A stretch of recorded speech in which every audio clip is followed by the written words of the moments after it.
भगवती श्री ललिता महात्रिपुर सुंदरी एवं भगवान सदाशिव को प्रणाम करते हुए आप सभी को नमस्कार। आज हमारे दर्शकों की जिज्ञासा दान के विषय में ही है।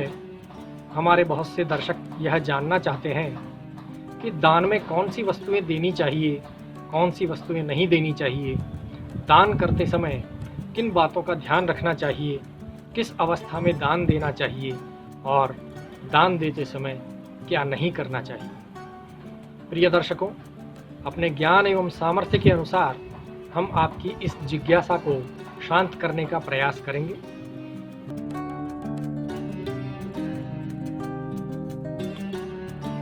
यदि हम दान में देने योग्य वस्तुओं की बात करें तो हमारे शास्त्रों के अनुसार सर्वोत्तम वस्तुएं जो बताई गई हैं वे हैं प्राणदायिनी वस्तुएं, अर्थात सबसे उत्तम दान प्राणदान को बताया गया है।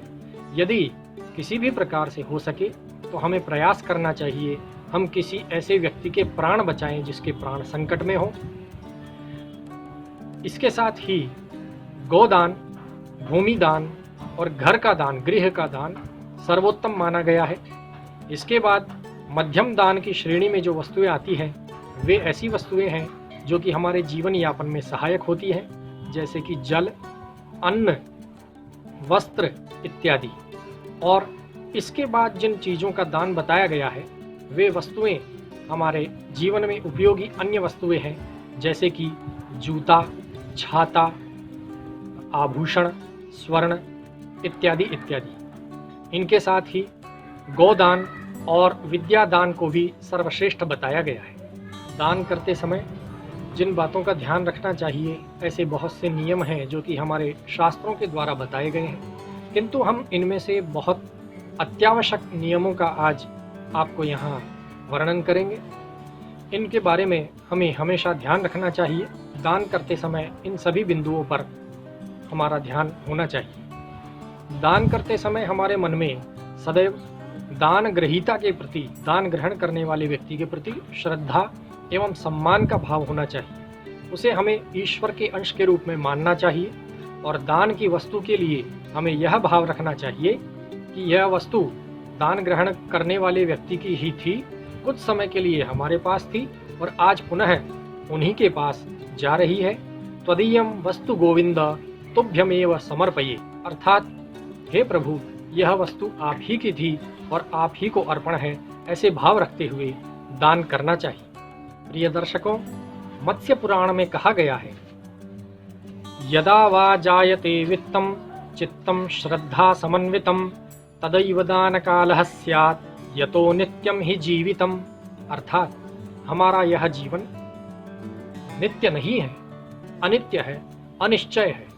कभी भी जीवन की हानि हो सकती है, कभी भी मृत्यु आ सकती है। मृत्यु कभी भी किसी के लिए विश्राम नहीं करती है, किसी के लिए इंतजार नहीं करती है। अतः जब हमारे पास धन हो और हमारी श्रद्धा जागृत हो जाए, उसी समय दान कर देना चाहिए। अर्थात जब हम सक्षम हो और जब हमारे मन में दान करने के भाव आ जाए, उसी समय दान कर देना चाहिए। बहुत सी बार ऐसा होता है कि हम दान करने के योग्य होते हैं, लेकिन व्यवस्थाएं नहीं बैठ पाती हैं और हम मन में ही संकल्प कर लेते हैं कि भविष्य में मैं ऐसा दान करूंगा। इस प्रकार का संकल्प लेने से, इस प्रकार का प्रतिज्ञा करने से वह दान, हम उस दान के प्रति ऋणी हो जाते हैं और हमें वह दान करना ही चाहिए। हमारे शास्त्र कहते हैं कि इस प्रकार की गई प्रतिज्ञा और किए गए संकल्प के बाद दान करना अत्यावश्यक होता है। यदि इस प्रकार संकल्प अथवा प्रतिज्ञा करने के बाद हम दान नहीं करते हैं तो हमारे जीवन भर किए गए पुण्यों का क्षय हो जाता है। इस संबंध में हमारे शास्त्र कहते हैं, प्रतिश्रुता प्रदानेन दत्तस्य हरणेन च जन्म प्रभृति यत् पुण्यम तत्सर्वं विप्रणश्यति। वन्य पुराण के अनुसार हमें प्रतिज्ञा अथवा संकल्प के बाद दान अवश्य करना ही चाहिए। प्रिय दर्शकों, यदि हम समय की बात करें तो हमें ग्रहण एवं विशेष परिस्थितियों में बताए गए दान को छोड़कर रात्रि में दान नहीं करना चाहिए। दान यथासंभव दिन में ही करें। यदि रात्रि में ग्रहण है, उस समय दान का समय है, तो रात्रि में दान करना चाहिए। और बहुत से ऐसे प्रयोग हैं जिनमें रात्रि में दान का विशेष महत्व बताया गया है, तभी रात्रि में दान करें, अन्यथा सामान्यतया दिन में ही दान करना चाहिए। सामान्यतया यदि रात्रि में दान करते हैं तो हमारे शास्त्र ऐसा कहते हैं कि उस दान का फल राक्षसी प्रवृत्ति का हो जाता है अथवा राक्षस उसका फल प्राप्त करते हैं। अतः हमें दिन में ही दान करना चाहिए। मित्रों, यदि दान के समय की अवस्था की बात करें तो हमें स्वच्छ अवस्था में दान करना चाहिए। स्नान आदि से निवृत्त होकर के ही दान करना चाहिए। स्वच्छ वस्त्र पहनकर दान करना चाहिए। दान करते समय फटे पुराने कपड़े नहीं पहने होने चाहिए।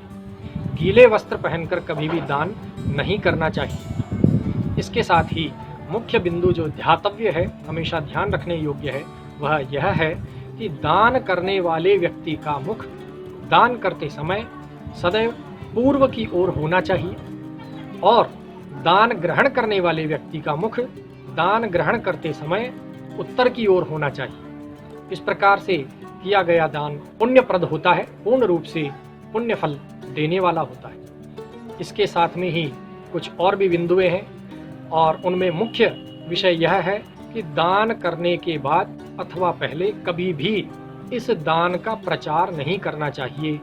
हमारे शास्त्र दान का प्रचार करने का बिल्कुल निषेध करते हैं।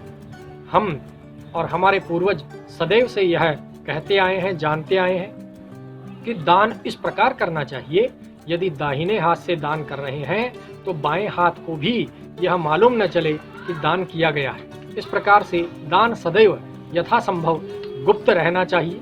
इस संबंध में हमारे शास्त्र भी कहते हैं, यज्ञोन्नृतेन क्षरति तपः क्षरति विस्मयात् आयुर्विप्रापवादेन दानम तो परिकीर्तनात्। अर्थात दानम तो परिकीर्तनात्, दान परिकीर्तन के द्वारा नष्ट होता है। अर्थात दान की यदि बार बार जगह जगह चर्चा करें या उसका प्रचार किया जाए तो उसका महत्व का, उसका फल जो है, उसका पुण्य फल जो है, उसका क्षरण होता है।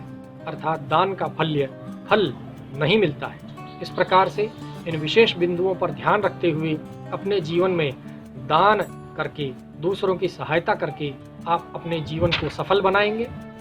हमें पूर्ण विश्वास है कि आप इन सभी बातों का ध्यान रखते हुए अपने जीवन में सदुपयोग करेंगे और दूसरों को भी इनके लिए प्रेरित करेंगे। ओम स्वस्ति।